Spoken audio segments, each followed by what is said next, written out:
Hey everybody, we haven't done a review episode in a while, so let's talk about 21 newish death metal releases and I'll give you my thoughts on them.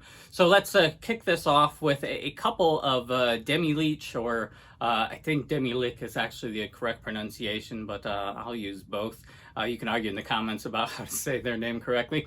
But let's start off with Cryptworm's Infectious Pathological Waste. So this is one of my favorite releases from this year, the third full-length from England's Cryptworm. This is old-school Demi-Leech sounding stuff, complete with ultra-low croaked vocals, weird riffs, a heavy raw production, but with some more digestible grooves. This is nearly death metal perfection in my book. It's gross and fun with a production that elevates the material further, so go ahead and grab this from Misaku un Oho Records. Protrusion, The Last Separation. The next old-school band on today's review list with some Demi-Leech in their sound is Protrusion. Protrusion come out of Lafayette, Indiana, and feature current and former members of Gorgasm, Human Filleted, Sarcophagy, and Dawn of Dementia, among others. This band, like Cryptworm, also has that ultra-low croaked Demi-Leech style vocal. Musically, this is like 90s death metal perfection with some gorgeous leads and solos with a similarly great production.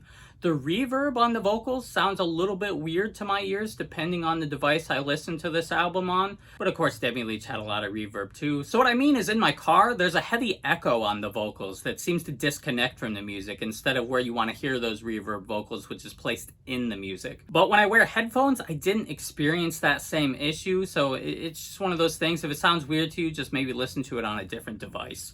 Protrusion, much like Cryptworm, will be among my favorite releases this year. Protrusion probably top Cryptworm when it comes to songwriting, although they also have less direct Demi-Leech influence when it comes to the riffing. Also have noticed that Severed's original press had an audio error, resulting in the album playing at a slower speed than it was intended. It reminds me a bit of the speed error for Aspid's full length, except that one was an intentional label decision, whereas this one is clearly an accident.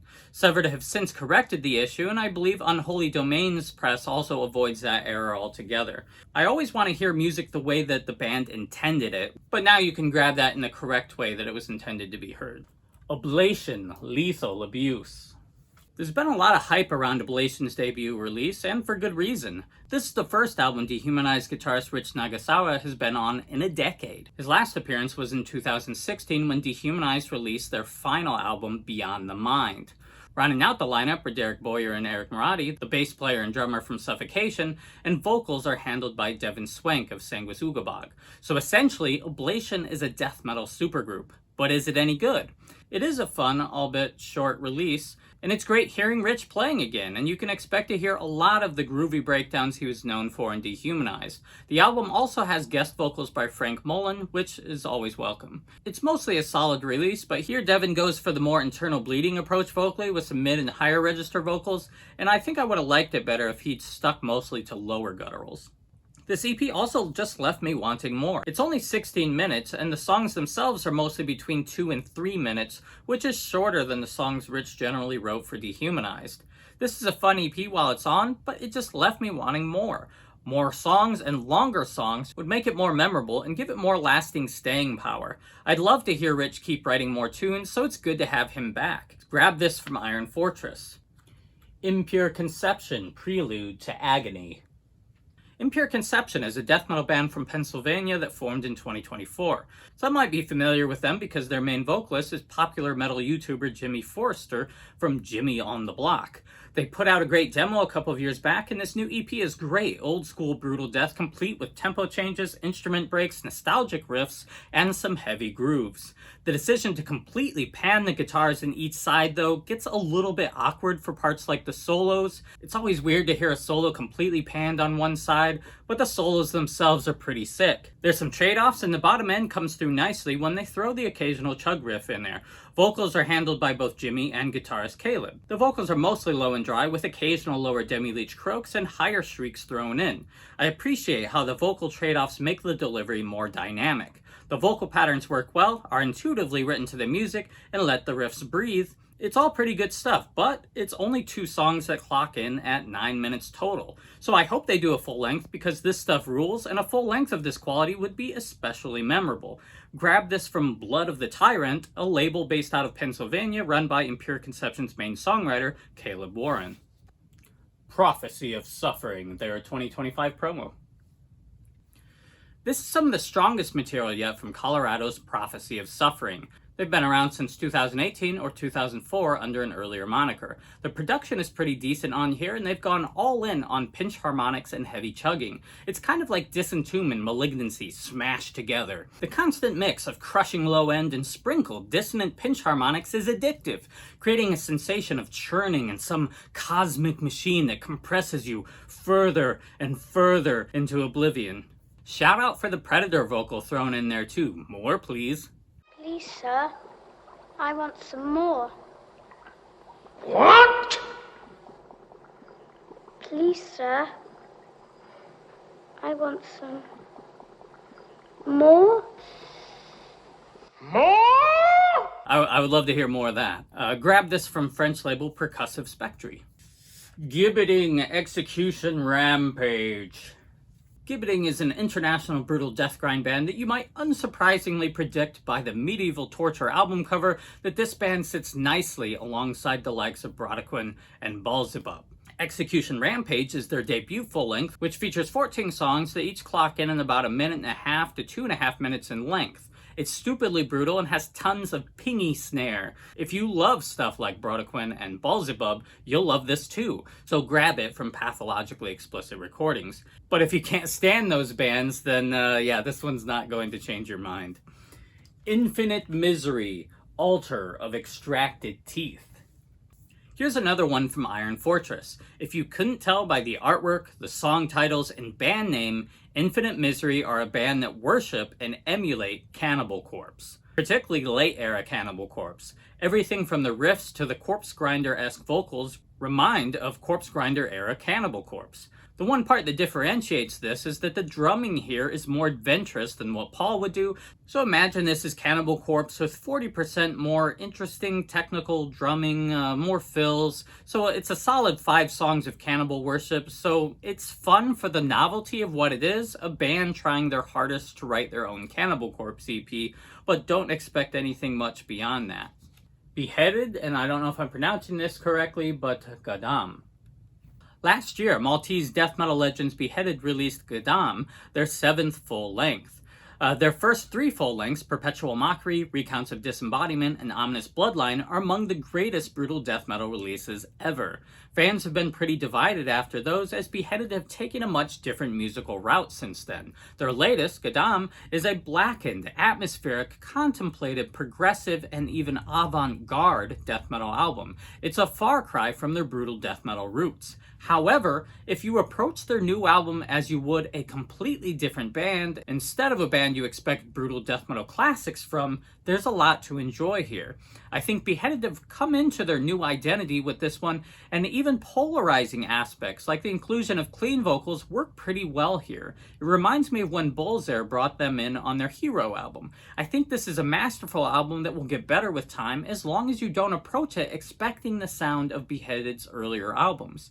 It's also cool to hear the increasing use of their native Maltese language on this one too. Agonia Records claim that it's the first death metal album to be written entirely in Maltese, which is appropriate for the themes that more personally tie into Malta's folklore, horror, religion, heritage, poetry, and literature more broadly. It's an album inspired by the books of author Anton Grasso, who is widely regarded as Malta's master of horror, and he wrote a book with the same name that Beheaded took their album title from. It's a fantastic album if you let it grow on you, as it's not only a great black and death metal album, but also a fantastic journey into Malta's history of horror. You can grab this from Agonia Records.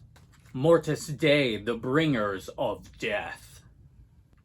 Mortis Day are a Polish death metal band that go all the way back to 1992. The Bringers of Death is their 5th full-length album, which is available from Polish label Black Flame Rebellion. Following an atmospheric orchestration track that wouldn't be out of place on a Nile album, the album kicks into full gear with the 2nd track. Mortis they specialize in evil, blackened death metal with plenty of blasting over top. They use a very guttural approach with some occasional eerie screams thrown in as accents. There's some great leads and solos, and I love that they sprinkle in some build-up moments, some stop-starts, some instrument break transitions, and some moments of epic majesty. There are some nice grooves here too, sandwiched between some of the solos and blasting sections. There's an innate, sinister melancholy present in a lot of Polish death metal that always seems more genuine than what you hear from many of the incantation clones in other parts of the world. So here the darkness is present in spades. So if you haven't had your fix of evil Polish death metal in a while, this is a pretty cool album worth checking out. Immolation, Descent. There might not be a more consistent death metal band than Immolation. These New Yorkers go back to 1988 and have one of the most unique and immediately identifiable death metal sounds, from Rob Vigna's style of evil riffing and lead guitar work with plenty of pinch harmonics, to Ross Dolan's powerful, enunciated vocal presence, to Steve Scialotti's unique drum patterns that many have tried to emulate, especially that iconic beat that he regularly uses for breakdown variations. And of course, Alex Books is a beast of a rhythm player too. Descent is available now from Nuclear Blast, and it's Immolation's 12th full-length album. Somehow, Immolation sound especially inspired here. Many parts sound like standard Immolation fare, but others bring something new into their sound, and that really excites me. My only minor complaint is that the drum production is sterile and overproduced, so I hope they can go for something a little more raw and organic for the next album. Ross's vocals, too, sound a little bit buried here, and they would sound more intense if they were a little more raw, as the mix makes them sound a little bit thinner than usual. Dan Milker of Anthrax, Brutal Truth, and Nuclear Assault also provides guest vocals on a couple of the tracks here. There's a dark instrumental track on here that works well enough too. It's worth noting that it's well worth picking up the physical copy of this CD for the sick additional artwork by Santiago Aramillo, who also did art for Deeds of Flesh and Unmerciful, among others. Immolation have no bad albums, they just have stronger and less strong albums, and this is just another great album in their discography. Mortuary, Great Black Earth.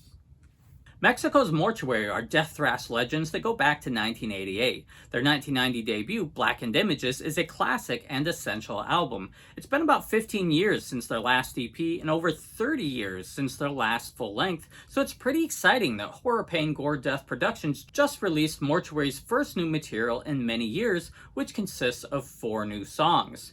But is it any good? It's pretty solid old school death metal. There isn't much that differentiates this from other death metal bands, but it's all competent. It shows that Mortuary still have some gas left in the gas tank. The production differs a bit across the tracks though, and the vocals though are a highlight, which range from lower gutturals up through high screams. It's all solid, but there weren't parts that really excited me, since there wasn't much here that I haven't heard done elsewhere many times before. But maybe I just need to give it some more spins. Bogside Sniper Squadron, their self-titled release. Bogside Sniper Squadron's demo was my favorite release of 2023, so of course I was thrilled to pick up this new self-titled release. Musically, they're like Argos Lent but without the racism. That is, if you don't mind their justifiable anti-British sentiments. Bogside includes members from Ireland, and they write largely about the wars between the Irish and the British, and the atrocities that the Irish experienced at the hands of the British. They have some heavy lyrics, and they refer to historical figures by name.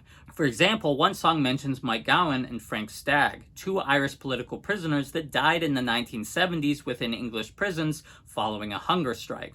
The English eventually force-fed them by holding down their shoulders and chin with a lever used to pry open their jaw, and a wooden clamp was used to keep their mouths open.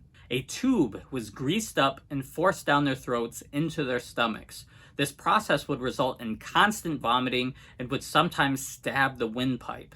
In the case of Michael Gauguin, the force-feeding tube pierced his lung, eventually causing his death. This later led to the British abandoning the force-feeding method. It's heavy stuff, but it adds something really unique to their sound, that weaving of Irish themes, history, instruments, and heritage into melodic death metal that's unlike what we've really heard from other bands. It's not only powerful, but it's unique. So grab their self-titled release from Headsplit Records. So the next couple have a kind of a late era death sound, particularly in the vocals. I mean, you'll get some melodic shred here too. But let's start with Ascended Masters' Crepuscular Gloom. Here, guitarist and vocalist Cody Nahr continues to bring the type of incredible melodic shred that he also brought to Faith Extractor and Impure, as well as Ascended Masters' 2020 demo. Cody's vocals remind of Chuck Schuldiner, but with some emphasized vocal patterns that remind me of Alexi Laiho of Children of Bodom. Cody, I challenge you to squeeze in a yow yow somewhere on the next one. I'm curious to know about the lyrics too, but sadly they're not included with the CD pressing. Thankfully this album isn't overproduced, so it actually hears like real people shredding instead of like a stereo guitar profile that you usually get from like more technical and melodic kind of bands like this. The bass cuts through nicely, the drum patterns are great, the transitions are strong, and the songwriting is great too. There's some incredible playing here, but I'd like to see the band maybe push even further with more progressive style writing. Most of it rules, but a few of the riffs feel maybe a tiny bit less inspired, and I'll explain what I mean by that. So with all the incredible musicianship here, once in a while they throw in a 2-measure riff, where the third and fourth measures just repeat the first and second.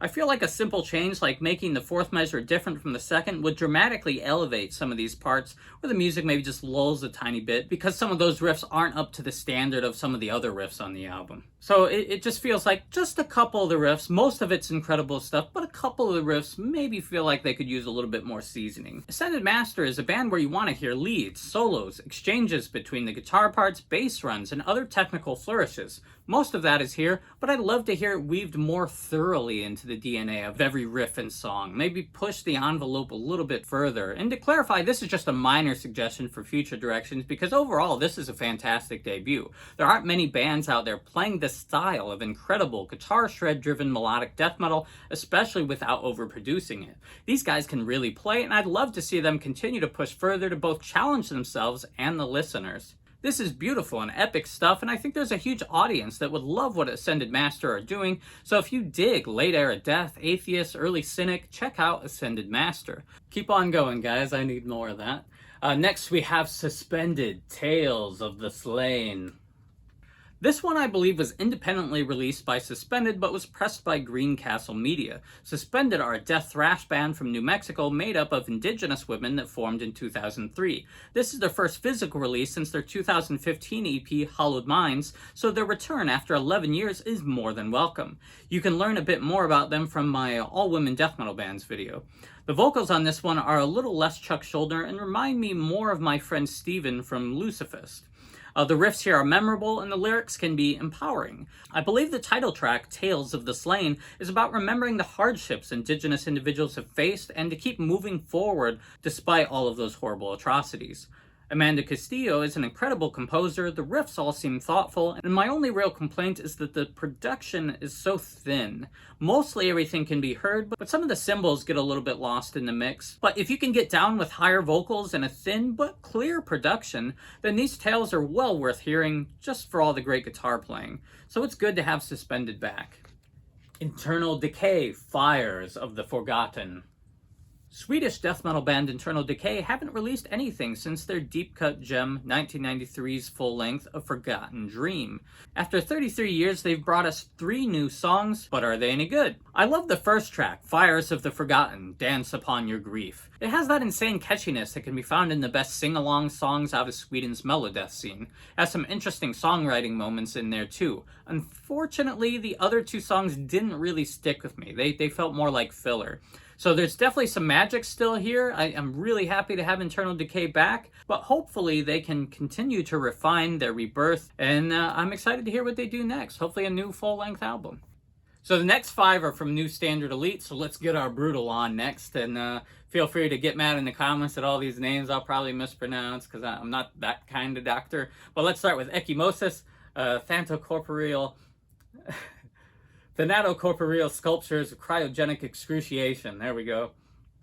Ecchymosis are a brutal death metal band from Thailand that formed in 2014. With each release, they seem to get better and more dynamic. Their latest, Thanatocorporeal Sculptures of Cryogenic Excruciation, is incredible full-throttle brutal death.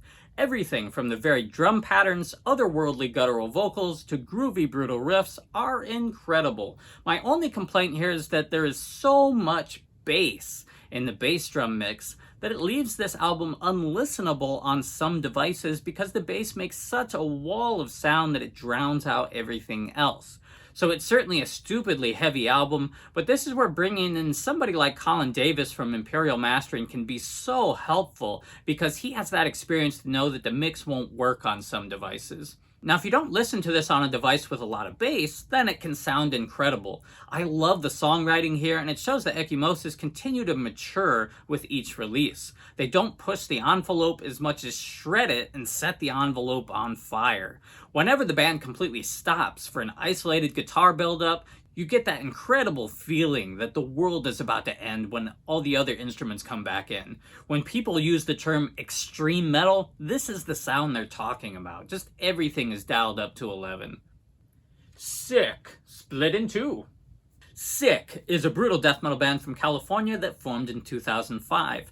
Their 2012 Cannibalistic Torment EP is a modern classic within the brutal death metal subgenre, and I dig everything they've done. Split in Two, their debut on New Standard Elite, is tough guy brutal death. I hate when people use the word bludgeoning to describe brutal death, but this album does give you the sensation of somebody punching you in the face over and over And again, and again.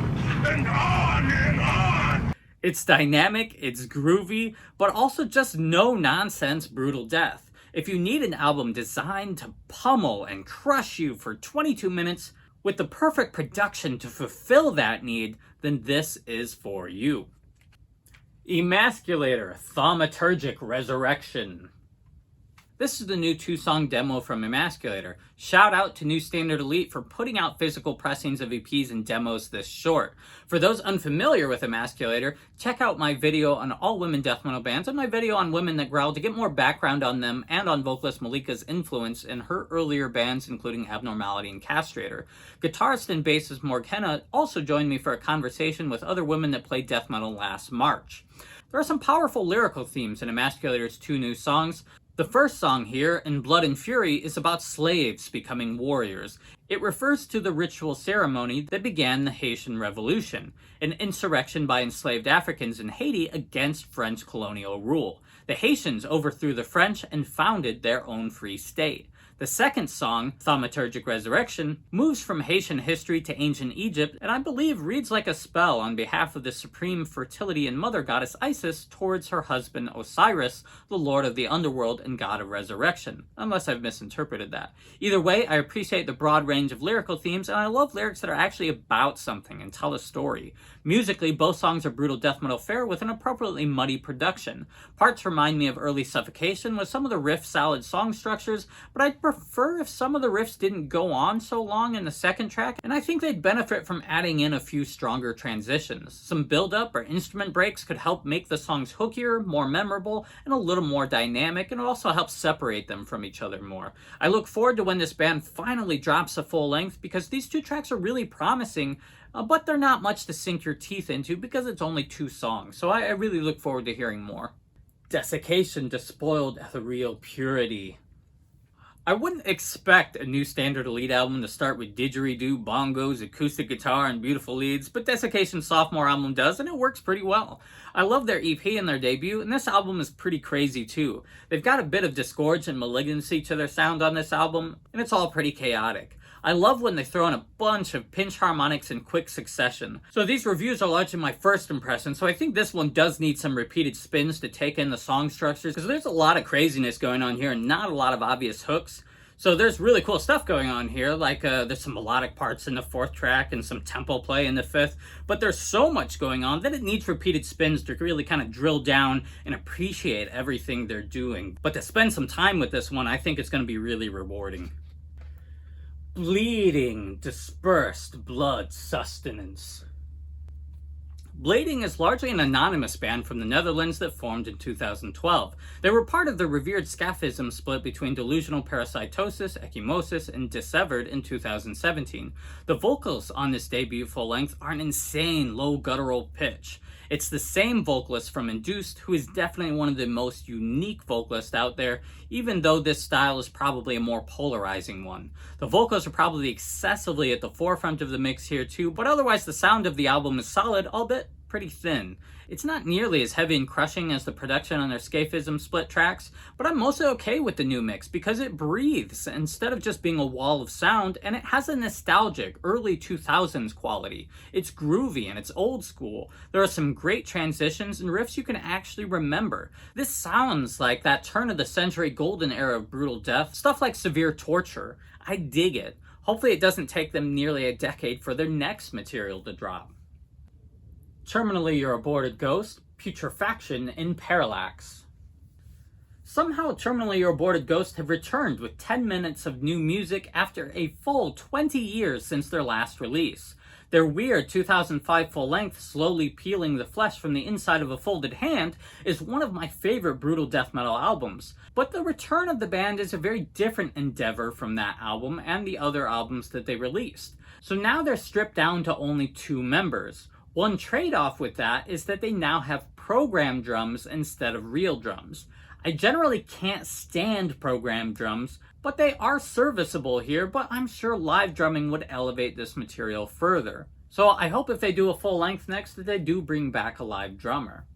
There are some occasional hardcore vocals that come off as unintentionally goofy and silly, but they had a little bit of those on earlier releases, so it's not completely out of left field here. So what we have is competent hardcore death metal with some solid tempo changes and riffs, but my biggest complaint here is that the weirdness is gone. There are many bands that sound like this new release, but there are 0 bands that sound like Terminally's earlier material. Slowly Peeling has some of the weirdest riffs I've ever heard, and they had a similar musical trajectory on the EP that followed it. The closest comparison I could make to their material is maybe something like Cephalic Carnage, maybe a tiny bit like Interval Bazaar, but this new EP is far more digestible and sounds like any other hardcore death metal release that's come out lately. It's still decent and fun to listen to, but if you go in expecting anything like their earlier releases, you're gonna have a bad time.